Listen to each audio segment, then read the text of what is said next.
ఏమండి సందీప్ ఫోన్ చేయండి. సందీప్ చూడాలని ఉంది. అవునా? మీరు చేస్తే వస్తాడు వాడు.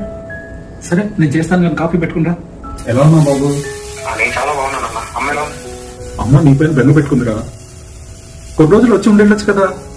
లేదు లేదన్నా, ఇదంతా అయ్యే పనులు కాదు. నేను రావడానికి 2 లక్షలు, రిటర్న్ 2 లక్షలు, 2 లక్షలు వేస్ట్ అవుతుంది. అదేదో 50 లక్షలు అమ్మకే ఇచ్చిన వీడియో నాకు మాట్లాడతాను. డబ్బులు వచ్చింది కదా, హ్యాపీగానే ఉంటాను. రే, డబ్బుల గురించి ఆలోచించేవాడిని అయితే నిన్ను లక్షలు ఖర్చు పెట్టి అక్కడ పంపించి ఉండేవాడిని కాదు. రాగలవా లేదా? లేదు లేదన్నా, నాకు అసలు చాలా పనులు ఉంది. డబ్బులు ఉంటే చెప్పని ఫోన్ చేస్తాను.